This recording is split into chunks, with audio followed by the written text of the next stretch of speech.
All right, Discrete Math, kitchen table edition here.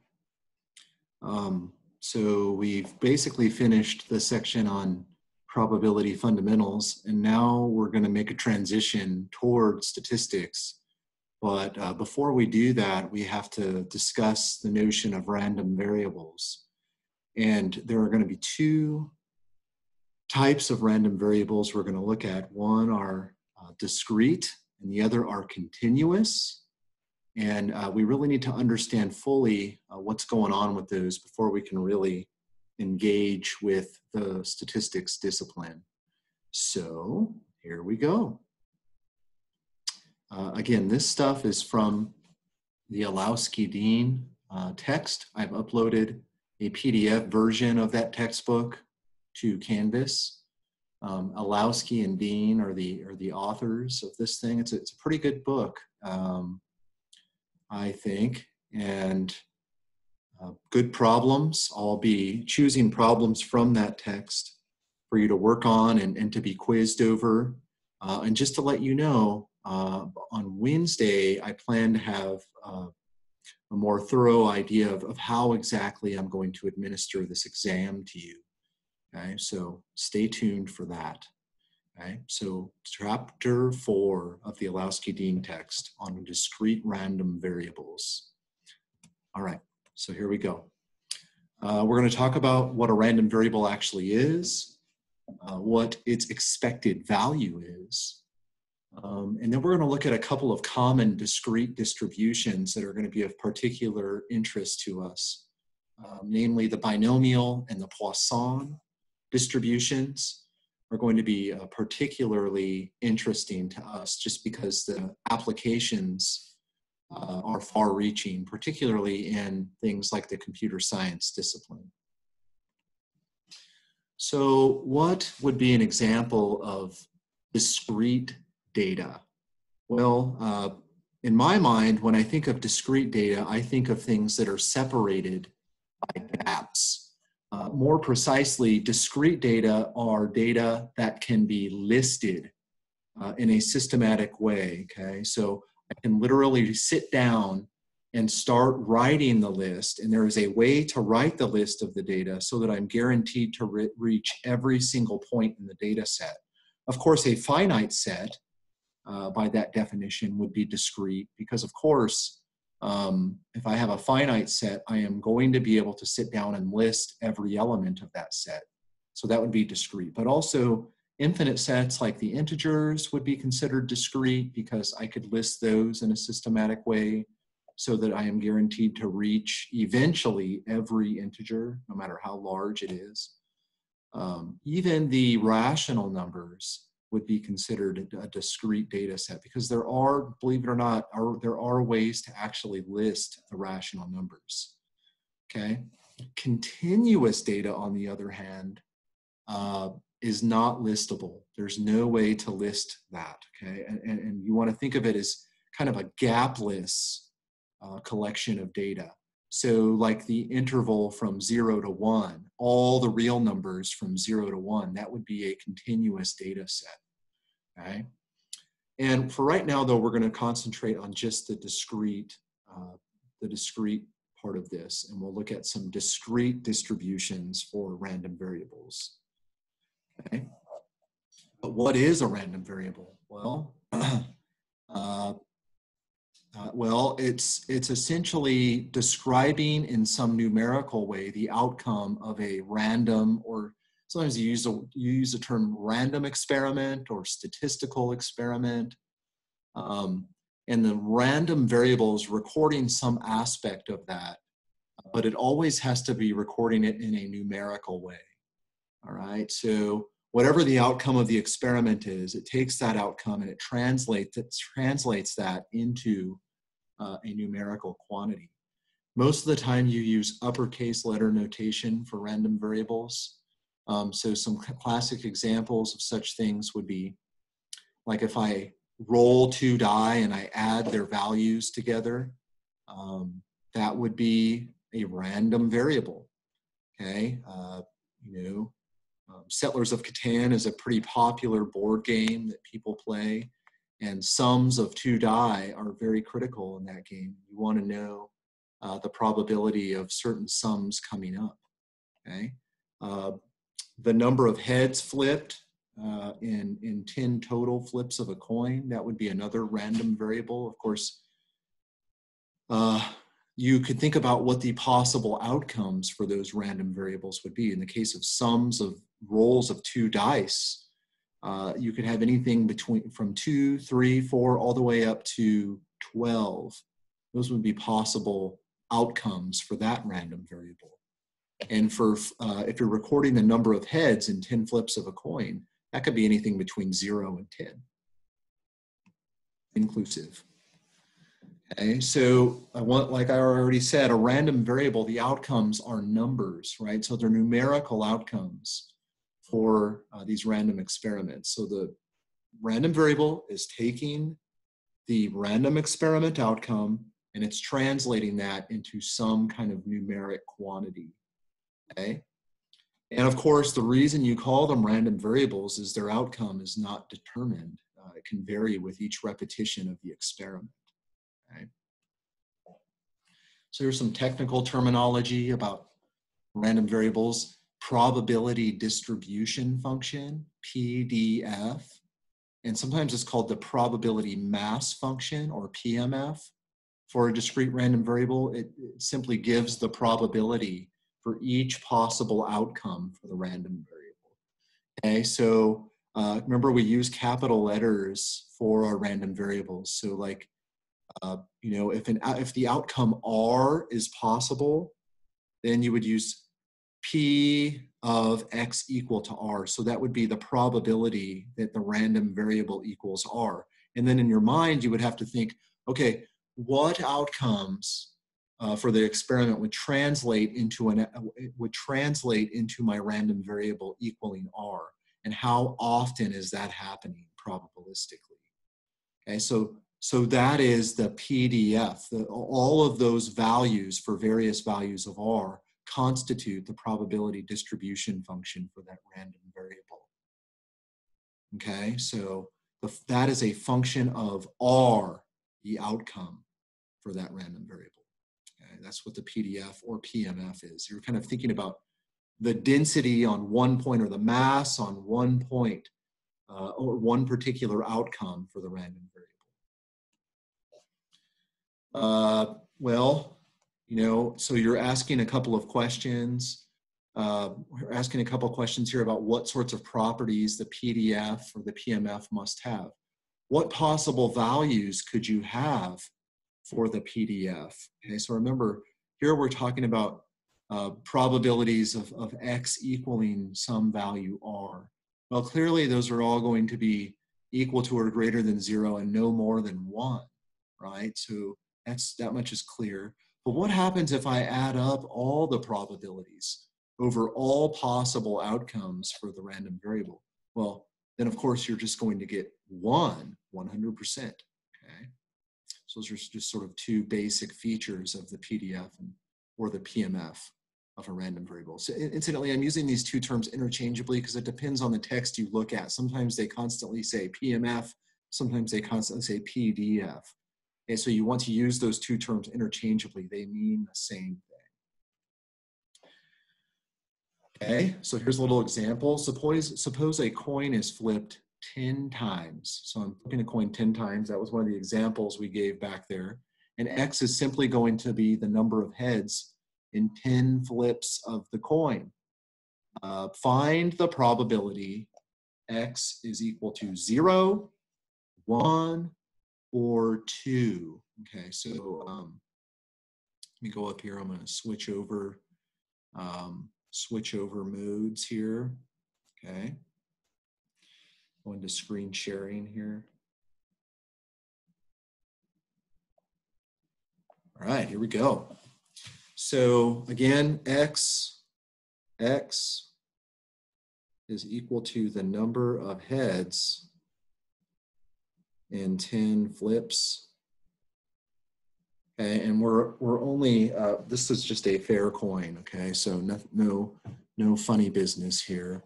Okay, so X, Okay, I'm going to use a little bit of fancy math notation here, but this, I think I may have used this before. That symbol right there means belongs to. Okay, so x belongs to. What is the range of x? Well, it's either 0 or 1 or 2, all the way up through 10. Those are the possibilities. And here I'm being asked to find the probability that x is either 0 or 1 or 2.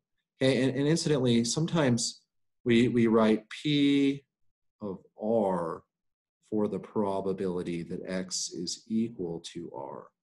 Okay, that's just kind of shorthand notation. Okay, so what if I wanted to find P of 0? Right? Well, that's not very difficult. All that means is that every single flip was tails. Okay, so since the flips are independent, the first flip is tails with probability 1/2, and then the second flip with probability 1/2. So first flip, second flip, all the way up through the 10th flip, all being tails. It's just going to be a product of 10 1/2s. So this is just 1/2 to the 10th power. 1/2 to the 10th power. Okay. Well, what about P of 1? Okay, what about P of 1? So let's think about this. P of 1 is the probability that x is 1. Well, that means that exactly one of the 10 flips was heads and the other 9 were tails.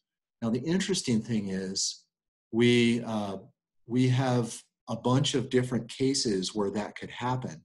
I could flip heads on the very first flip and then the last 9 could be tails, or I could flip a tails on the first flip, a heads on the second, and then tails thereafter, et cetera, et cetera. So there's actually 10 ways that this could happen. So let me just say any flip of 10 coins in any sequence, like, right, so heads, tails, all the way down to tails, that's still 1/2 to the 10th power, okay? And then tails, heads, and then tails on after that, that's still 1/2 to the 10th power, okay? So let me just say this is 1/2 to the 10th power plus 1/2 to the 10th power plus dot, dot, dot, plus 1/2 to the 10th power. How many of these are there? Well, there are 10 of them. So like this one right here corresponds to heads, tails, tails, right? So exactly 1 heads and 9 tails. What heads is the very first one. What about the second summand right here? Well, the second summand corresponds to flipping a tails, then a heads, then a tails, and then tails. So 8 tails following that heads right there, etc. Okay. And then this one right here corresponds to tails, tails, and then heads on the last one right there. So the whole point here is how many of these are there? Okay. How many of these are there? Well, there's 10, and they all have the same probability of occurring. And really, if you think about it for a second, we can use some of our counting prowess to actually determine ahead of time how many possible sequences have exactly 1 heads in them. Really, we just have to, from the 10 flips, choose one in which to put a heads. All right, so really, this is like 10 choose 1 times 1/2 times 1/2 to the 10th power, right? 10 or 10 choose 1 times 1/2 to the 10th power. I'm basically choosing one flip that's going to be heads. Okay, and what about P of 2? All right, so P of 2, what's that going to be? Well, P of 2, same sort of thing. So we say, well, any sort of sequence of heads and tails, whatever it is, in this case, I'm going to have 2 heads and 8 tails. All of them are going to have the same probability, 1/2 to the 10th. But how many sequences of heads and tails are going to result in there being exactly 2 heads? Well, that's going to be 10 choose 2. Right? So there's 10 choose 2, right? So this 10 choose 2 is the number of 2 heads, 8 tail sequences. Okay, and then I multiply that by 1/2 to the 10. Okay, so that's the probability of any one of those sequences.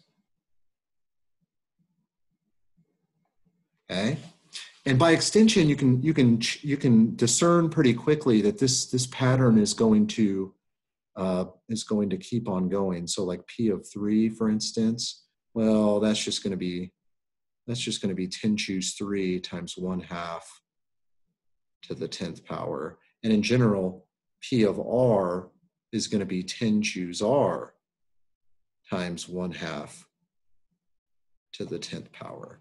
Okay, and that's for 0 equal to or less than R equal to or less than 10.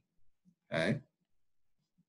And that right there, that formula for PR, that's what we refer to as the PDF or the PMF, if you will. Okay. All right. Let's go back to our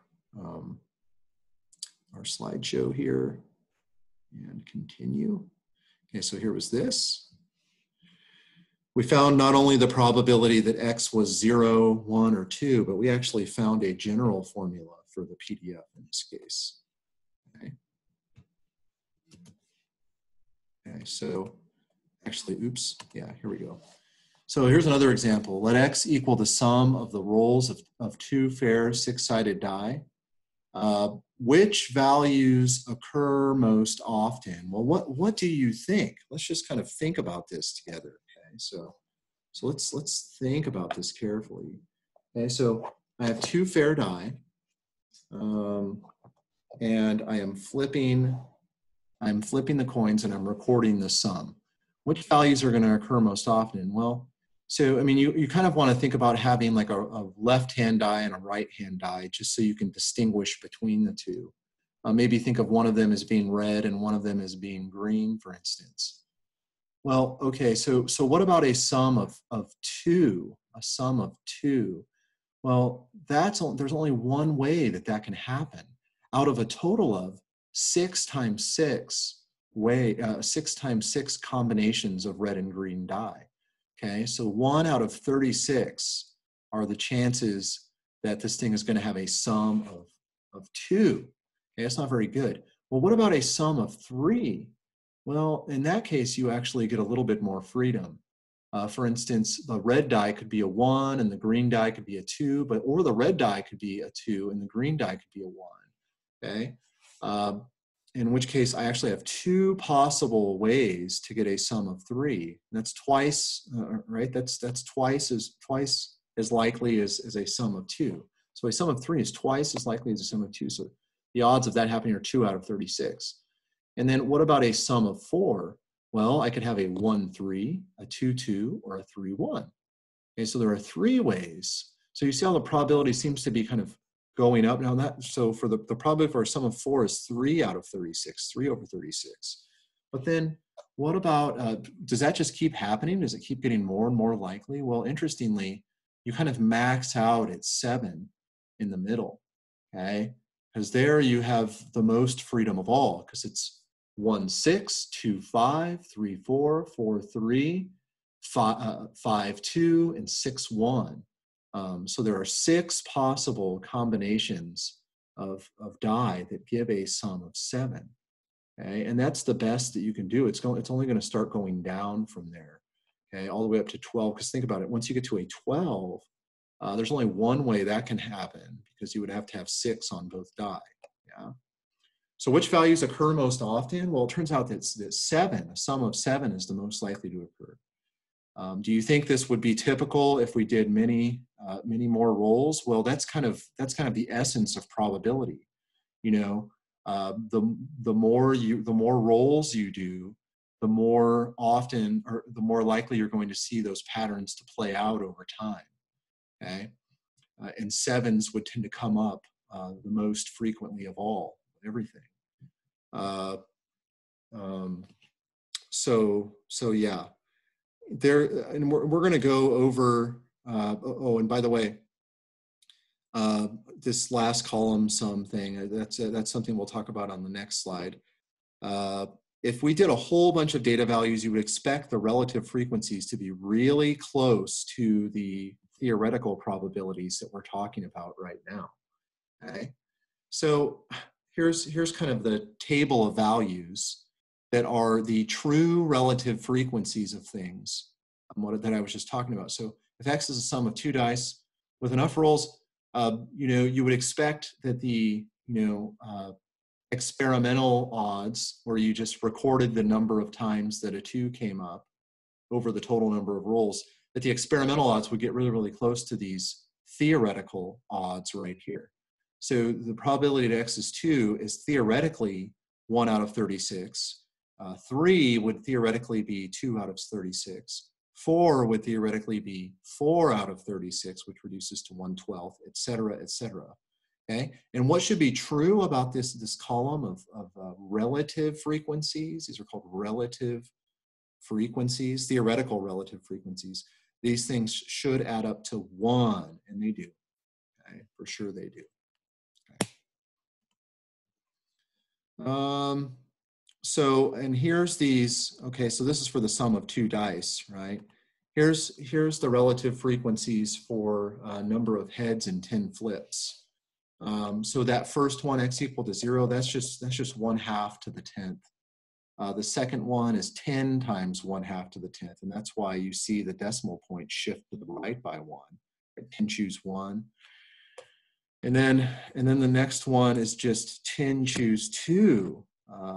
10 choose 2 times 1/2 to the 10th, and so on and so forth. And you see a nice symmetry there. And of course, you know that those things should also add up to 1.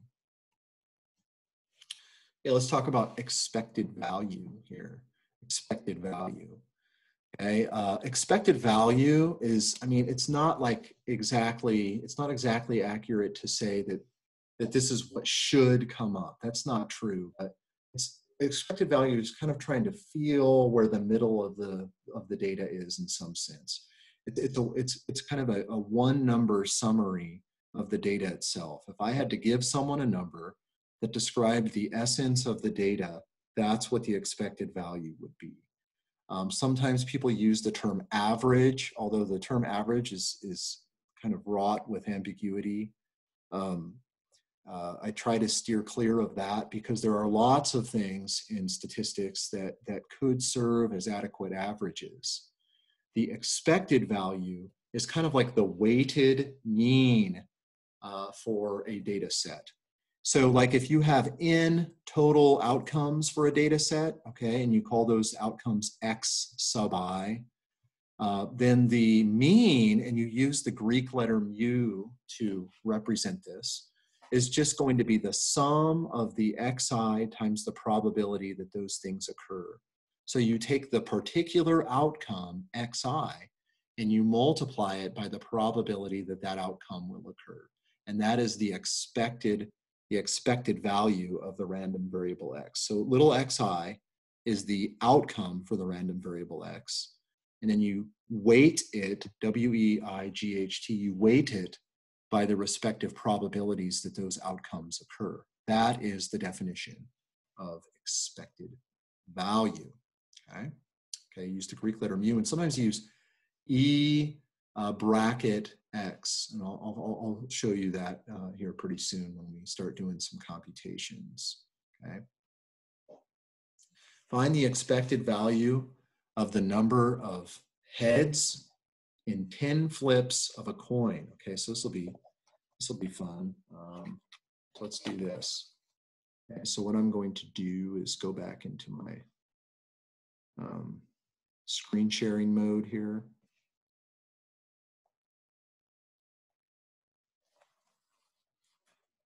There we go.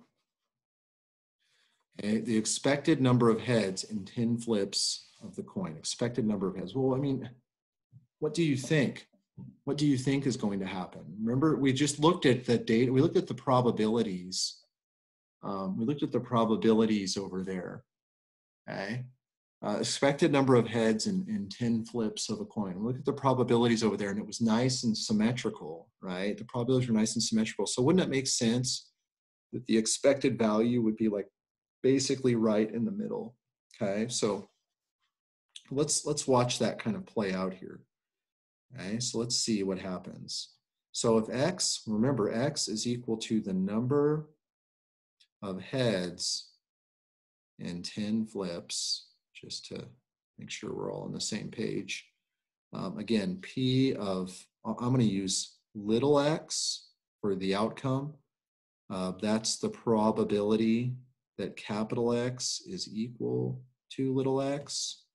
And that was equal to, right? That was equal to what? Well, we had to, from 10 positions in the heads tail sequences, we had to choose X positions in which to put heads. And each of those sequences occurred with the same probability, 1/2 to the 10th.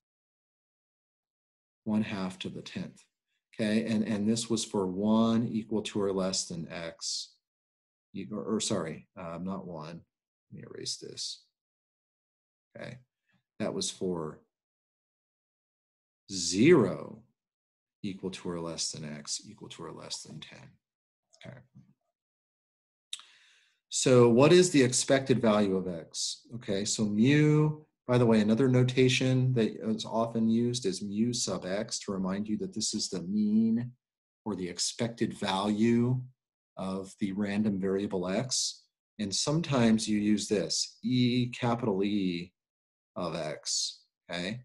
This is going to be equal to, well, it said to sum up all the values, X going from 1 to 10, or sorry, I keep writing 1, from 0 to 10, although 0 is going to go away anyways, as you'll see. Okay, and you take the value times the probability that it occurs, times the probability that it occurs, okay? So that's interesting. How in the world are we going to do that? That looks like it's, you know, that looks like it's a mess. How are we gonna handle that? Well, it turns out that we actually have the tools from before in the course to actually handle doing this, surprisingly, okay? So again, let's go to the next page and we'll start doing some computation here. So expected value of X is equal to sum X equals 0 to 10. 10 choose X, or it's gonna be, sorry, X times the probability of X, but the probability of X was 10 choose X, 1/2 to the 10th. Okay. So here's what's interesting. This 1/2 to the 10th right here doesn't depend on X at all. So I can actually pull it out. I can pull it out of the sum. Okay, so this is equal to sum X, oops, erase that. Okay, so this is equal to 1/2 to the 10th times the sum X going from 0 to 10, X times 10 choose X. And then we say to ourselves, all right, well, let's stop horsing around here. This, that 0 term goes away. You know what I mean? That 0 term goes away. So really, this is like 1/2 to the 10th times the sum X starting from 1 to 10, X times 10 choose X. Okay, and then one thing that's maybe not as obvious, but you know, it's just something that you kind of you kind of see from experience. Look, there's an X multiplied by this 10 choose X, and that X down below it produces an X factorial in the formula for combinations. So we're going to get some cancellation that's actually going to happen here. So let's go check that out. Okay, so this is going to be equal to 1/2 to the 10th, okay, times sum X going from 1 to 10 This is x times, let's just write out the formula for the combination. 10 factorial over x factorial times 10 minus x factorial. Okay, so here's the thing. Because this x is actually not 0, there actually is an x in the factorials. Okay, so I can cancel some stuff. Let me just write this out in full gory detail so you can see what I mean here. So this is sum x going from 1 to 10. Okay, let me write this as 10 factorial over what? 10 factorial over x times, let me just write, there's an x right here, okay, x right here. X times x minus 1 factorial, okay? And this is 10 minus x factorial, okay? Okay. And notice that I can cancel this x with this x down here. So why is that helpful? Well,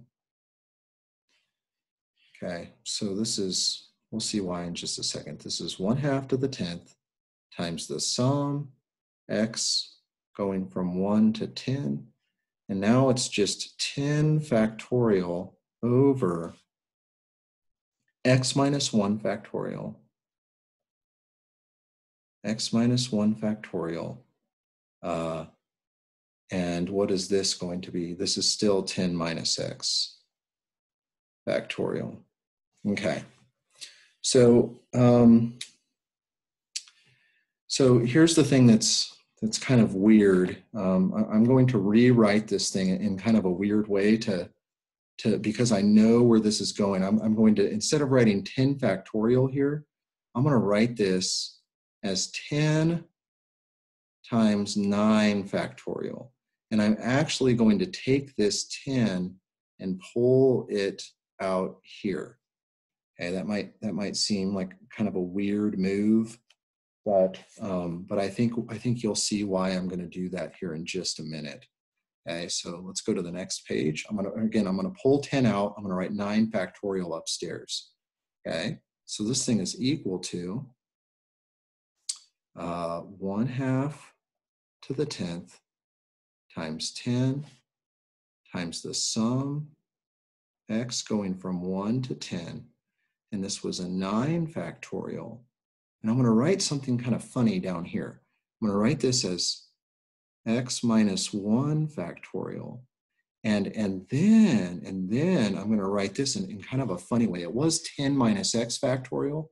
I'm going to write this as 9 minus x minus 1.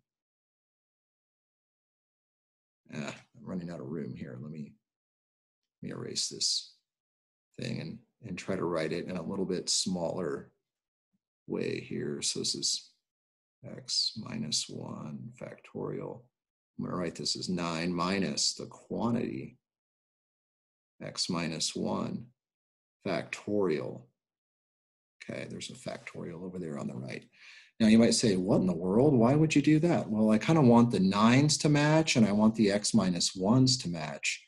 And then what I'm going to do is I realize if x goes from 1 to 10, what does x minus 1 go between? Well, that goes between 0 and 9. Okay, so if x goes from 1 to 10, x minus 1 goes between 0 and 9. So really I can shift this whole sum and write it as 1/2 to the 10th times 10 times the sum. Okay, I'm actually going to start this from 0 and go up to 9, right? So instead of writing x minus 1, I might as well just write x now. It's going to be 9 factorial over x factorial, 9 minus x factorial. Okay, and then we're almost done here. This is 1/2 to the 10th times 10 times the sum. The reason I'm doing this is it's just helpful to manipulate these sums and really get a sense of what's happening with these things. It'll kind of build up some skills for things that will be important later on. So this is the sum, x going from 0 to 9. And this, that's 9 choose x. So I'm adding up all the binomial coefficients. 9 choose 0 plus 9 choose 1 plus 9 choose 2 plus 9 choose 3. And I think that in this class we have seen something like that before.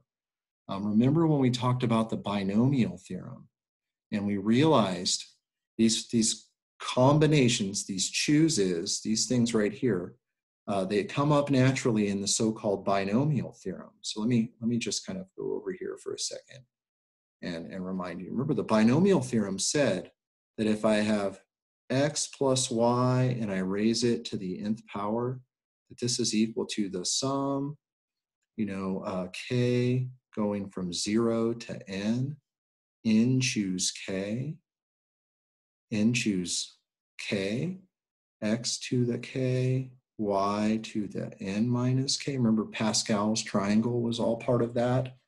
And in particular, if I look at 1 plus x to the n, okay, that means I'm just replacing y by 1. This is just the sum, k going from 0 to n. N choose k, x to the k.